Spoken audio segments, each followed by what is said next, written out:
We're in the smart area at Frankfurt and we want to show you a few improvements to my home screen. Now, as you probably have been hearing, Mozilla aren't developing their FireFox operating system anymore, but that's fine because it's an open source system. Everything that's been created so far, Panasonic can continue using, and as you're about to see, we're not just going to continue with it, we've actually improved on it.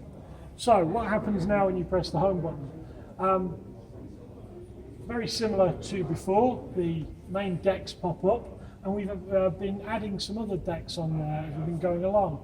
So we've pinned this USB to the home screen. You could do that before, obviously, but here's the difference. You can now create folders. So people were often saying the home screen's great, but you can't add much stuff. So here we've created a folder for the kids.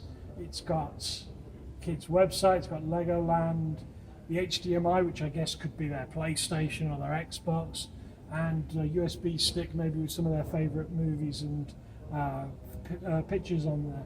And you can do the same for mum and dad and what have you. Very easy to use. When you're pinning things to the home screen, you get this new folder option at the top there. So that's one way we've made the home screen better and more intuitive this year. Probably the biggest difference you're going to notice is on the remote control here. Right at the bottom, there's a new button called My App. And My App is a programmable button. So we've always had the Netflix button on the remote, and that takes you a shortcut to Netflix. We've still got that. What we also have now, the My App button, you can program it to be any app. So let's see what app has been programmed into it. It's Amazon, so this is now the Amazon button. It could be the BBC iPlayer button, it could be the YouTube button, whatever you want it to be. And in order to program the button, it couldn't be simpler, because to program an app, it's actually got its own app. So if I go into the apps page and take a look, you'll see, by the way, some German apps. So if you're seeing apps you don't recognize, it's because we're in Germany. So there's some things that they have that we don't have, and vice versa. Right at the bottom here of the apps is a new app called My App. And I click on this, it'll bring up the apps again, except this time I can choose what app comes up. See, it could be anything, Netflix. Let's change it to YouTube. And you can see YouTube is now ticked with the symbol, which is the My App. And now when I press this button, I will start YouTube.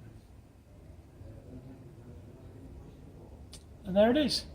So, improvements to the home screen, improvements to the app. There's also little tweaks which we'll go into perhaps a bit more detail with individual training. But just to give you a little preview, for instance, you can also now change the way you look at files, so the file structure is that much better. So you get this choice between an easy list view and a mixed folder view. Essentially, this is the folders as they would appear on a computer, and this is just a whole list of images like you have on your phone maybe. So on the easy mix view, you've got your DCIM folders and various folders just like you get on a PC or a laptop. And on the easy list view, it takes the photos and videos and just puts them in on a camera roll type view. And you see this arrow here, this is new. We can adjust that to calendar view. We can filter photos, movies. You can also now individually flag things within a folder and set up a folder repeat. So that's great for demoing in store. If you only want, say you've got 5 clips on your USB stick, you only want to tick 2 of them and have those repeat all day, it's now possible to do that. And there's a few other things that we'll show you along the line as well. But the key point is that whether it's called FireFox or now we're calling it My Home Screen 2.0, we're making lots of improvements to our smart system for 2017.